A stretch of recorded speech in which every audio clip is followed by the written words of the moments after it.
7 en punto, bienvenidos a Noticias RCN. Aquí les presentamos las noticias, historias e investigaciones que tenemos para ustedes en esta, la hora de todos.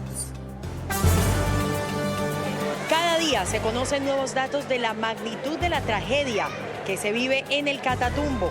La ONU publicó un informe y las cifras son alarmantes. Mientras la Defensoría del Pueblo lanza alertas sobre el riesgo en el que las disidencias están poniendo a la gente, conocimos un documento en el que esta guerrilla le dice al gobierno en qué zonas no deberían hacer operaciones militares. El comisionado de paz lo autorizó. Llegar y decirle a mi hijo hace unas semanas, tu papá está secuestrado y está en Gaza. Es demasiado difícil para mí. Es la voz de Rebeca González, una bogotana, esposa del único colombiano secuestrado por Hamás. Pide que sea liberado rápidamente y nos cuenta el drama que ha vivido en estos más de 15 meses. Esa emoción de ver a todos los compañeritos con la emoción de poderse graduar y sacar su carrera adelante. Pero pues dentro de uno siente la nostalgia de ojalá estuviera mi hija acá recibiendo este cartón y verla con todos los sueños que ella tenía para montar su clínica. Oigan a la mamá de una de las estudiantes de veterinaria que hace unos meses murió en un fatal accidente de tránsito y que dejó varias víctimas. Sus compañeras acaban de graduarse y la ceremonia fue un homenaje a ellas, a las que no sobrevivieron.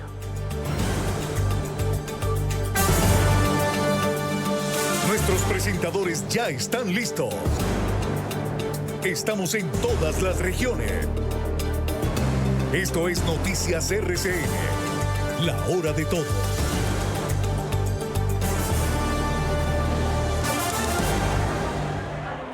7 de la noche, 2 minutos. Nosotros seguimos registrando minuto a minuto de esta crisis humanitaria, de esta situación, desde el Estadio General Santander, uno de los puntos clave de entrega de las ayudas humanitarias. Y es que cada día, cada reporte deja más en evidencia la magnitud de la tragedia que estamos viviendo. La ONU publicó un informe sobre lo que ha pasado estos 9 días. Más de 41.000 desplazados. Esa es la cifra que preocupa. Y lo más grave es la cantidad de niños afectados. Pues bien contado y bien explicado con Marcela Tunjo. La situación de violencia que está viviendo la región del Catatumbo ha despertado la solidaridad y ha generado que diferentes organizaciones en el país y en el mundo emitan alertas sobre la crisis humanitaria. Esta vez, la Agencia de la ONU para los Refugiados entregó su más reciente informe detallando la situación que vive el norte de Santander. Con muertos, personas desaparecidas. Especifican que a la fecha 41.236 personas han sido desplazadas hacia 8 municipios de este departamento y al menos 12.000 más se encuentran confinadas en los municipios de Tibú, San Calixto, Ábrego, Convención y Teorama. El acceso a zonas rurales es muy difícil, ha sido imposible en los últimos días por la continuación de la violencia. Esta crisis humanitaria también afectó a la población migrante venezolana, registrando 1.376 personas desplazadas. Los niños también son víctimas de esta violencia, con alrededor de 46.900 que aún no han podido iniciar clases. La Secretaría General considera impostergable que los grupos armados pongan fin inmediatamente a la violencia contra las comunidades y demuestren su compromiso con la paz mediante acciones concretas. Las organizaciones internacionales insisten en acciones inmediatas para frenar la crisis y salvaguardar a estas poblaciones. Pues aquí estamos y aquí seguiremos acompañando a los desplazados y afectados por esta guerra en el Catatumbo. Diana Coronado continúa allá en Tibú y conoció además más historias. ¿De qué se trata, Diana? Buenas noches.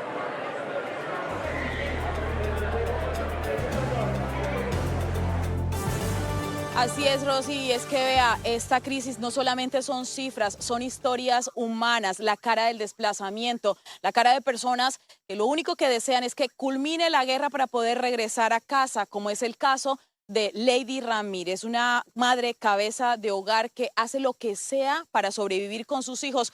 Está aquí en Tibú, en un albergue, y lo único que quiere es regresar a casa.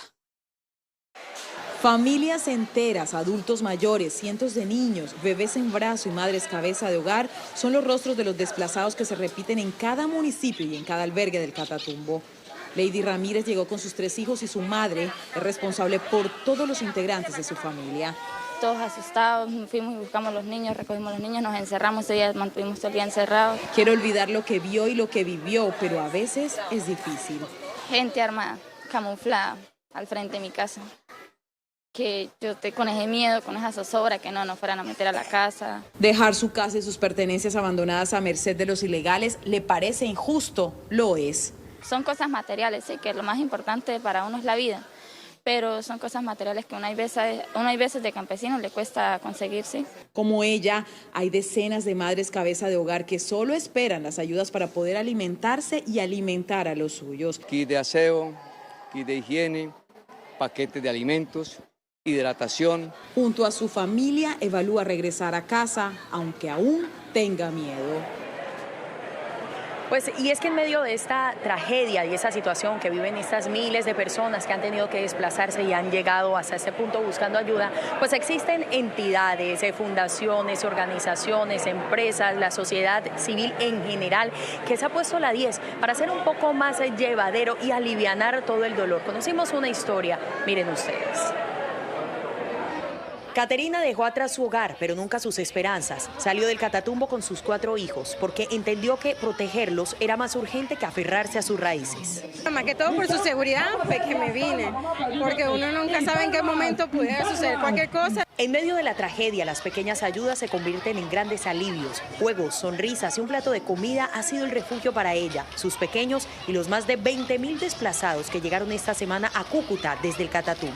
Desde que ingresé, nos hospedaron en un hotel y entonces siempre hay que venir aquí al estadio a buscar un kit de aseo y todo eso. Sueña con un futuro donde pueda devolver lo que hoy recibe, alimentar esperanzas a través de un negocio propio, pero esta vez en su querido Tibú, la tierra que la ha adoptado por más de 6 años, luego de salir de su natal Venezuela. Un negocio, o sea comida rápida, helados, me gustaría una heladería bien bonita, que sea llamativa. Y si hay algo que ha logrado aliviar un poco la tristeza y la incertidumbre, pues es la solidaridad de los colombianos, de las instituciones y de las fundaciones que, como esta, hacen entrega de almuerzo. Durante toda esta semana lo han hecho y han podido ayudar a personas y familias como la de Caterina. Sentimos la necesidad de ayudar, nos acercamos a una cuadra que es la fundación, le estamos ayudando con ropa en segundo estado, también con alimentos. Una muestra de que en medio del dolor, gestos como estos son un respiro, un recordatorio de que incluso en los momentos más oscuros siempre hay espacio para reconstruir y volver a creer. Porque como dice Caterina, sacarle provecho, o sea, entre la tempestad siempre viene lo bueno, pues siempre sale el sol. Y mucha atención porque el ejército confirmó un ataque contra un vehículo blindado, esto a la altura de la vía del sector El Tablazo, en la vía Astilleros-Tibú. Según información preliminar, los militares enviaron refuerzos a la zona y fueron atacados con ráfagas de fusil. El ataque habría sido perpetrado por el ELN. Sabemos que hay precisamente está la presencia del ELN que no está ya en la mesa de negociaciones y que pues tiene una confrontación con el ejército. El ejército hizo presencia, ya restableció el orden público en esa zona y pues son precisamente las dificultades que se atraviesan en esta región. Pues en medio de esta tragedia conocimos un documento preocupante. Es una carta que envían las disidencias de las FARC con coordenadas exactas que irían dirigidas al gobierno nacional. Y estas son coordenadas sobre los movimientos en donde sugieren al gobierno no realizar operativos. Miren este informe de Giovanni Suárez. Noticias RCN conoció este documento reservado en el que la segunda Marquetalia dio coordenadas específicas al Gobierno Nacional y al Ministerio de Defensa de sitios puntuales en donde a principios del mes de junio de 2024 las operaciones militares debían suspenderse en su contra. La solicitud fue aprobada por el Comisionado de Paz en cabeza del Gobierno Nacional. Pero la polémica tiene más tela de dónde cortar, justo en estas 8 coordenadas que por ubicaciones georreferencian lugares como Roberto Payán, San Andrés de Tumaco y un campamento a orillas del río Patía en el departamento de Nariño, era por donde se movilizaba quien era el segundo cabecilla de la segunda Marquetalia, alias Hermes. Coordenadas que también indican que en el Valle del Guamués o la vereda El Diviso entre La Hormiga y Puerto Asís en Putumayo se movilizaban estos guerrilleros y por orden del gobierno nacional no se podían ejecutar operaciones en su contra en las fechas acordadas con la guerrilla, a pesar de saber en dónde estarían los guerrilleros. La polémica radica en que informes internos de las fuerzas militares indican que al parecer el entonces comandante de las fuerzas, el general Elder Giraldo, conociendo justo este documento con las coordenadas, habría ordenado una ofensiva contra la segunda Marquetalia. Ofensiva en la que murió alias Hermes y este resultado le habría costado el cargo de comandante de las fuerzas militares. Este documento coincide con la alerta temprana emitida en las últimas horas por la Defensoría del Pueblo, en donde alertan que justo en esa zona del sur del país podría desencadenarse una disputa territorial entre grupos armados que pretenden adueñarse de las rutas del narcotráfico. Y donde también hay tensión es en el norte del departamento de Antioquia, donde en las últimas horas se han registrado enfrentamientos entre grupos armados ilegales. En Briceño, más de 130 campesinos fueron desplazados, mientras que en Yarumal 5 personas fueron asesinadas. A raíz de estos hechos de violencia, el gobernador Andrés Julián Rendón llegó a la zona. El ejército se comprometió a llegar a la zona afectada, garantizarle la seguridad a las familias para que puedan retornar. Nosotros de momento estamos haciendo toda la atención humanitaria de emergencia en articulación con la alcaldía, porque el gobierno nacional tampoco aparece en estas circunstancias. Y ahora veamos las siguientes imágenes. Corresponde a 3 niños que supuestamente estarían jugando a patrullar las calles en Buenaventura, una zona de Buenaventura. Los menores llevan palos simulando armas de fuego y capuchas. Por supuesto que esto ha generado indignación en los bonaverenses que piden al gobierno local y nacional mayor intervención social para evitar que los menores repliquen este tipo de comportamientos que tanto dolor y sangre han derramado.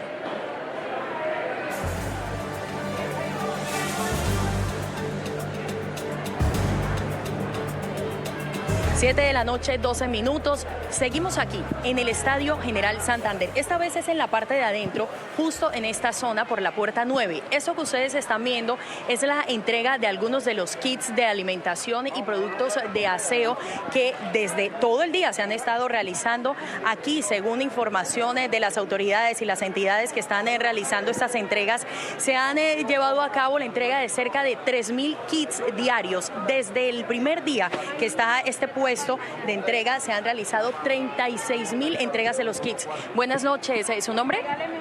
Hola, Luz.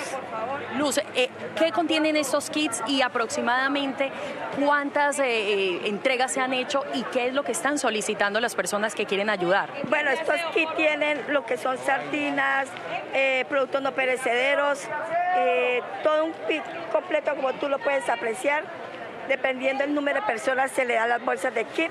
Si son 6 personas se le dan 4 con su kit de aseo que contiene papel higiénico, crema dental, cepillo de dientes, que es lo que más demanda porque tenemos muchos habitantes desplazados en los hoteles y se necesita de verdad muchísimo kit de aseo. Bueno, muchísimas gracias, Luz. Pues ese es el llamado que están haciendo para aquellas personas que quieran acercarse hasta aquí al Estadio General Santander y aportar, realizar sus donaciones y sus ayudas, lo pueden hacer. Eso es una atención que estará a las 24 horas. Paola, nosotros vamos a continuar aquí. Sigan ustedes con más información.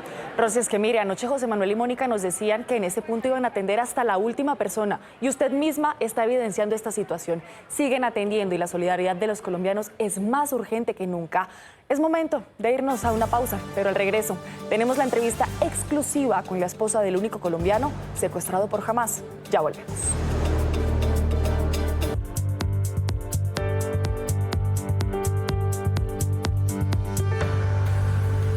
Es hora de las noticias del mundo. A unas horas de la jornada electoral en Bielorrusia, denuncian bloqueos temporales en páginas web. Servicios VPN que son utilizados para evitar la censura en la navegación en Internet dejaron de funcionar en el país. Mañana los bielorrusos irán a las urnas para elegir entre 5 candidatos a la presidencia. Entre ellos está el actual mandatario Alexander Lukashenko, quien está en el poder desde 1994. Vamos a Estados Unidos, donde Kristi Noem fue confirmada como la secretaria de Seguridad Nacional de la nueva administración de Donald Trump. El Senado dio luz verde a esta nominación con 59 votos a favor y 34 en contra. Noem fue gobernadora, también legisladora estatal y congresista, y su rol será clave en la lucha contra la migración irregular.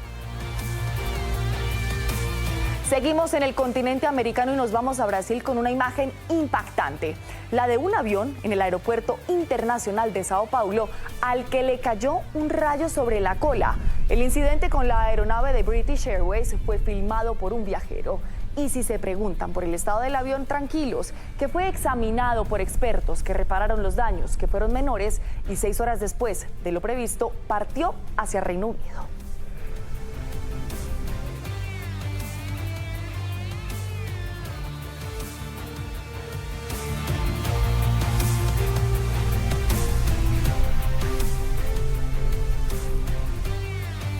Se los dije, impactante. Cambiamos de tema porque mucho hemos hablado de los secuestrados por Hamás en la Franja de Gaza, y lo que pocos saben es que entre los rehenes hay un colombiano por adopción. Su esposa se llama Rebeca, es una bogotana que vive en Israel y que hoy pide que lo liberen. Con ella habló Oscar Ramírez. Con un hijo de 4 años que constantemente le pregunta por su papá, Rebeca se enfrenta a diario a una realidad devastadora. Llegar y decirle a mi hijo hace unas semanas, tu papá está secuestrado y está en Gaza. Es demasiado difícil para mí. Así lo confiesa, mientras sus ojos reflejan tristeza de un dolor profundo. Sin embargo, no pierde la esperanza y, a pesar de la incertidumbre, su fe en la liberación de su esposo la mantiene firme. Hoy justo mi niño me decía, cierto que cuando papá se fue yo era un bebé, y yo no, todavía no eras tan bebé, pero cuando él vuelva va a tener una conversación contigo. Recientemente la tregua entre Hamas e Israel ha dado una pequeña luz de esperanza con el intercambio humanitario de prisioneros. Un secuestro es lo peor que una persona puede pasar. Es vivir una muerte en vida, sin poder saber de su familia, sin poder escuchar, sin poder hablar. La situación no ha sido fácil y ha tenido que afrontar desde una enfermedad que hace poco la dejó en cama hasta la complejidad de una madre que tiene que explicarle a su hijo que el secuestro tocó su puerta y no sabe cuándo volverá su padre. Como madre, lo único que yo quiero es protegerlo, y no significa envolverlo en una burbuja, pero quiero que espere a su papá como se imaginó el día que él se fue de la casa, que va a llegar bien, que va a llegar, que estuvo fuerte, que va a ser su ejemplo. A pesar del agotamiento, Rebeca no se rinde. Tiene puesta toda su fe en la mediación del gobierno colombiano, ya que su esposo también tiene nacionalidad colombiana. Aquí estoy, sigo luchando, estimado presidente, sigo luchando, estimado canciller. Confío plenamente en que sus gestiones están llegando y están llevándose a cabo. Y esto podría ser algo un voto, devolverle la vida, devolverle la esperanza a una familia y también a un país entero, a una nación entera. Su angustia, su lucha y ese clamor se lo trasladamos al canciller Luis Gilberto Murillo. Nos comprometimos con su familia y nos comprometimos con la comunidad colombo-judía y colombo-israelí, que haríamos todo lo posible para que él pueda ser liberado. Hoy esta colombiana sueña con el día en que el Cana vuelva a su casa y pueda vivir junto a él y su hijo en Colombia, un país donde quiere vivir por un largo periodo de tiempo, reconstruyendo su vida como familia, lejos del dolor y la incertidumbre que ha marcado estos últimos meses. Quiero agacharme y decirle a mi hijo, ¿sí ves? Te dije que tu papá iba a volver. Allá estaba y córrelo a abrazar. Eso también lo quiero yo. Y es que precisamente en Israel hay sentimientos encontrados. De un lado está el alivio y la celebración por el regreso a la libertad de 4 mujeres que estuvieron en poder de Hamás por más de 15 meses. De otro lado está la incertidumbre, como la que vive Rebeca, por quienes permanecen cautivos. Pues también hay tensión por los señalamientos de lado y lado de incumplir y retrasar los acuerdos. La pesadilla del 7 de octubre de 2023 por fin terminó para estos 4 soldados israelíes. Fueron liberadas y abandonaron la franja de Gaza, el lugar donde pasaron 477 días de angustia y miedo. Durante su traslado a un hospital en Israel, las jóvenes escribieron mensajes de agradecimiento. La liberación fue celebrada por Estados Unidos, que dijo seguirá trabajando para las liberaciones restantes, promesa que también reiteró el primer ministro Benjamín Netanyahu al comunicarse con una de las liberadas. En Tel Aviv no todo fue celebración. Hubo protestas frente al Ministerio de Defensa exigiendo que se cumpla el pacto con el grupo terrorista. Entre tanto, en Gaza una multitud acogió la llegada de prisioneros. 200 detenidos palestinos fueron liberados como parte del acuerdo. No puedo describir lo que pasó hoy, no podía creer que lo iban a liberar. Cuando lo vi empecé a gritar. En esta primera fase está previsto que 26 israelíes más en poder de Hamás recuperen su libertad.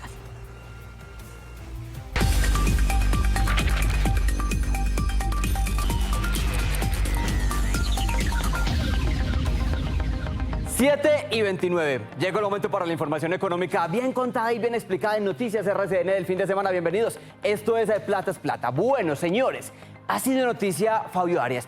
Y la polémica en torno a este dirigente sindical, pues gira por una frase que no sabemos realmente si era una idea o una amenaza. Oigan ustedes y ya desarrollamos el tema.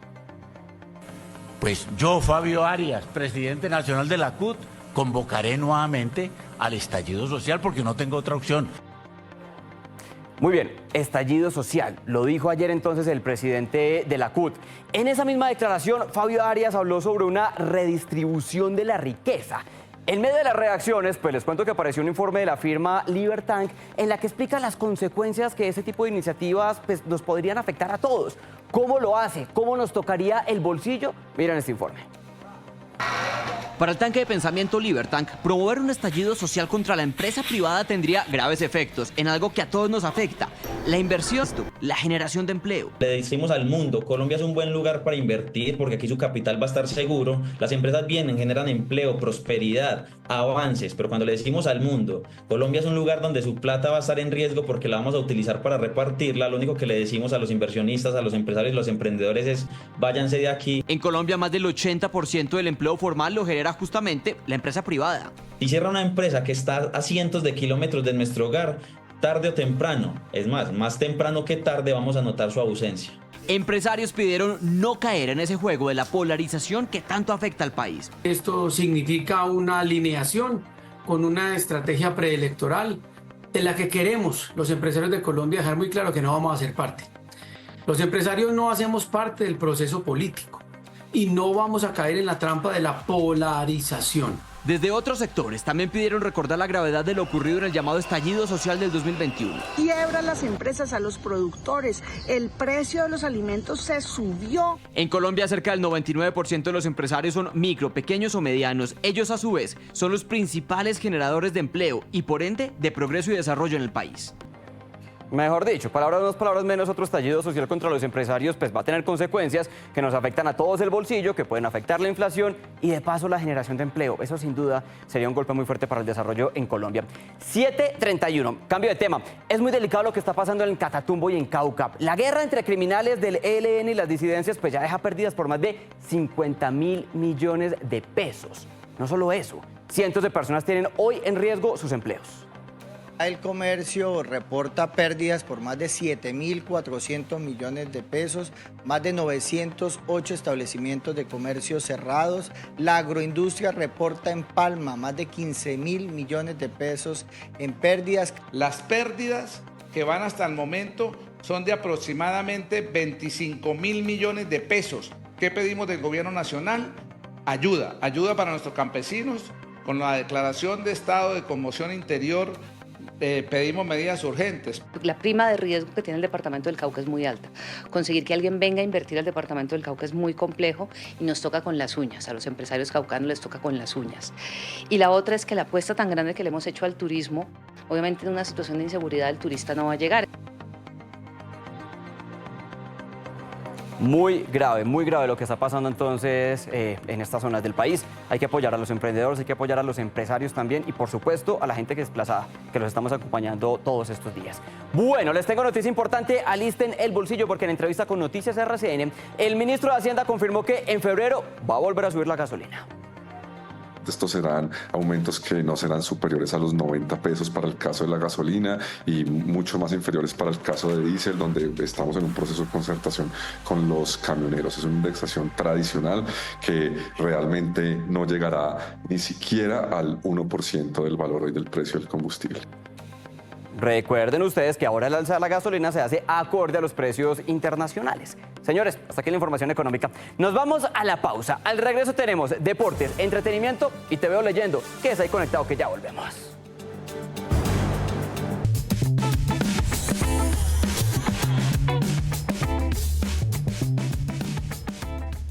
Es la hora de todos, es la hora de Te Veo Leyendo. Hoy mis recomendados literarios los empiezo con una novelista mexicana. Ella se llama Cristina Rivera Garza. El resultado de lo que nos está contando se llama El invencible verano de Liliana. Liliana era precisamente su hermana y digo que era porque fue asesinada cuando solamente tenía 20 años. Pues 30 años después de ese feminicidio, Cristina decide contarnos qué fue lo que pasó y cómo pasó. Ese es el resultado de ese libro.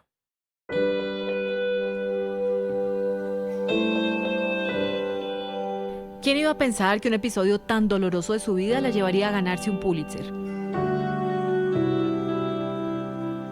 Un capítulo que revivió casi 30 años después, que reescribió y que removió toda clase de recuerdos y dolores, dolores que solo pueden dejar la muerte de una hermana.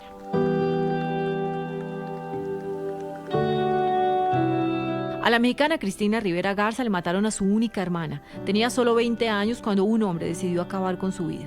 Ese feminicidio que ocurrió el 16 de julio de 1990 partió en dos la vida de la familia Rivera Garza.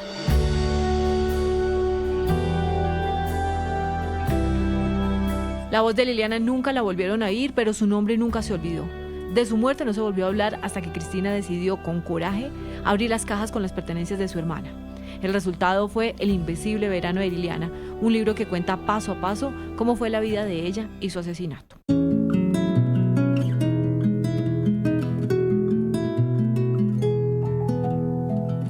Estas memorias reflejan un redescubrimiento de su hermana que logró a través de decenas de cartas y notas que dejó escritas. Es un conmovedor recorrido por la angustia de Liliana de no poder alejarse definitivamente de Ángel, quien fue su novio, pero que nunca la dejó en paz. Le quitó su libertad y también su vida. Liliana lo intentó todo, pero a cada vuelta del camino, en los momentos menos pensados, Ángel la sorprendía ahí, una y otra vez, diciéndole que la amaba, pidiéndole disculpas, asegurándole que iba a cambiar. Ángel no se limitaba a pedir, Ángel también exigía una respuesta que, de ser contraria a sus deseos, podía desatar una furia que se expresaba en celos, golpes, acoso constante, amenazas de suicidio y tal vez amenazas contra otros seres queridos. 3 décadas después, Cristina recurre a las autoridades mexicanas para que le den el expediente del asesinato de Liliana, una búsqueda que confirma las fallas en el sistema judicial y lo desamparadas que quedan las familias a quienes les han arrebatado de la vida un ser querido. No supimos qué hacer. Ante lo inimaginable, no supimos qué hacer. Ante lo inconcebible, no supimos qué hacer. Y callamos y te arropamos en nuestro silencio, resignados ante la impunidad, ante la corrupción, ante la falta de justicia, solos y derrotados, solos y deshechos, triturados. Cristina acudió a las amigas de su hermana, compañeros de universidad y amigos que estuvieron muy cerca de ella. Los entrevistó y con ellos reconstruyó lo que pasó en la calle Mimosas 658 de Ciudad de México, donde Liliana vivió y murió.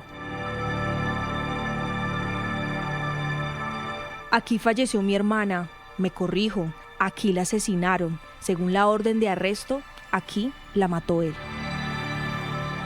¿Qué pasó con Ángel González, el asesino de Liliana? ¿Qué fue lo que ocurrió esa noche en la que le quitó la vida?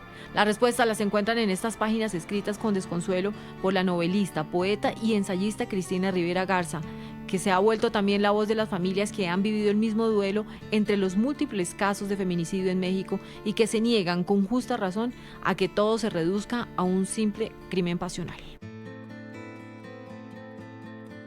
Una historia dolorosa y que les aseguro que se la van a leer de una sola sentada. Hablando precisamente de Cristina Rivera Garza, les cuento que ella va a estar la próxima semana aquí en Colombia, específicamente en Cartagena, y va a estar participando del Hey Festival, que a propósito en este 2025 está celebrando sus 20 años. Y como antesala se está realizando en Jericó, Antioquia, el Hey Festival también. Y para hablar de los detalles de lo que está pasando allá en Jericó, saluda a esta hora a Sara Agudelo. Sara, buenas noches.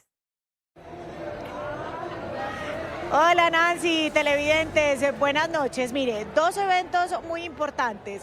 El primero de ellos fue el conversatorio que tuvo sobre su nuevo libro el exalcalde de Medellín, Alonso Salazar, con Juan Diego Mejía, y también la conversación más esperada quizás de este Hey Festival Jericó, de Gioconda Belli, con varias periodistas muy importantes de Latinoamérica. Aquí está el resumen de la jornada de hoy. Al exalcalde de Medellín y escritor Alonso Salazar, la historia de Fabiola Lalinde, una de las miles madres buscadoras de Colombia, de sus hijos desaparecidos por la violencia, le rondó la cabeza toda la vida. La conoció en 1984, pero hace apenas unos meses lanzó El largo vuelo del Sirirí. De eso fue su conversación con Juan Diego Mejía en el Hey Festival Jericó. Dentro del campo de los derechos humanos en Colombia, yo creo que es la única persona, mujer en este caso, que decidió que el concepto de los derechos humanos es universal. Es un ejemplo de tenacidad, de inteligencia, y esto de otro punto de vista de una mujer que, a pesar de los obstáculos, supo ser resiliente, inventarse a cada paso. Desigualdad, polarización política, reivindicación social. En resumen, ¿qué está pasando en América Latina? Fue la conversación que unió a las periodistas Gioconda Belli, Alma Guillermo Prieto, Ana Cristina Restrepo y Juanita León. Y hay una especie de criminalización de América Latina. Entonces yo creo que vamos a tener que tomar una actitud de latinoamericanos juntos. Uno de los problemas de la izquierda en general, yo que he sido de izquierda y que soy de izquierda, es que queremos hacerlo todo muy rápido. Y en ese proceso a veces atropellamos a la gente. Esta noche, el Hey Festival Jericó se vivirá en el parque principal con la conversación de Eva Rey con Rigo y el concierto de los Cumbia Stars, eventos gratuitos. Pues a Sara, muchísimas gracias por la información. Antes de despedirme, quiero dejarles mi tercer recomendado. Es de Javier Zamora y se llama Solito. En estas páginas, el salvadoreño nos cuenta cómo él recorrió 5.000 kilómetros siendo un niño. Tenía solamente 9 años, salió desde El Salvador hacia los Estados Unidos y cruzó la frontera de forma ilegal, todo para reencontrarse con sus padres. Eso es todo por ahora. Yo me despido. Los espero el próximo fin de semana con más recomendados literarios aquí en TVO Leyendo. Feliz noche para todos. Gracias. 7:55. En octubre registramos un accidente fatal que dejó sin vida a varias estudiantes de veterinaria. Las mujeres que ven aquí en pantalla son las víctimas, pues sus compañeras se graduaron y ellas, por supuesto, aunque ausentes, fueron recordadas. Nuestra crónica de cierre es en voz de Angélica Arango.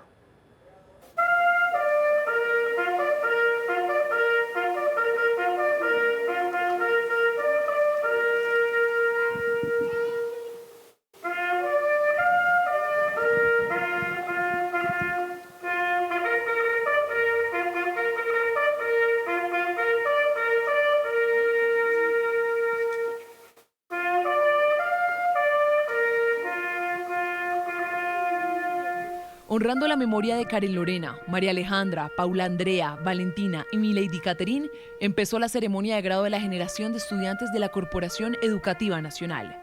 Sus padres fueron los encargados de recibir el diploma. Y como dicen por ahí, sí, el cielo estuvo de fiesta.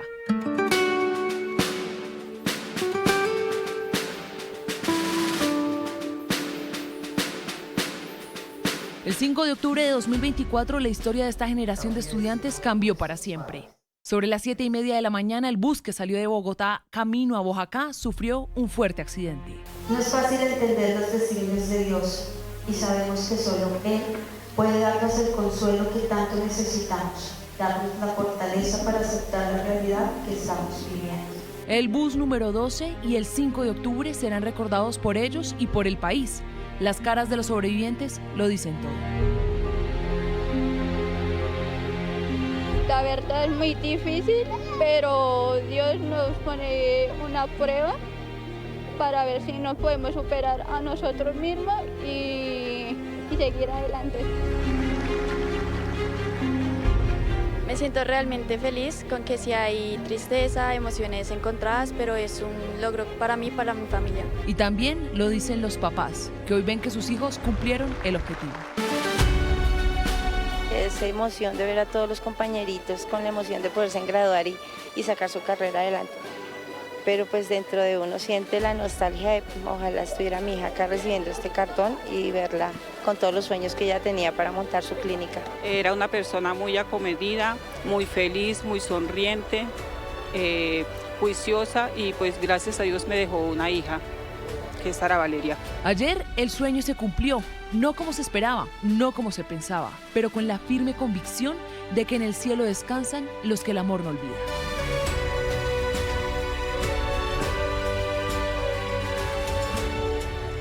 Mire, entre los cerca de 500 voluntarios que han estado en diferentes puntos aquí del Estadio General Santander y están realizando la entrega de estos alimentos, también productos de aseo, pues ellos dicen que se van a quedar aquí hasta el último momento. Las entregas las están haciendo durante todo el día. ¿Qué tal? Buenas noches. ¿Su nombre?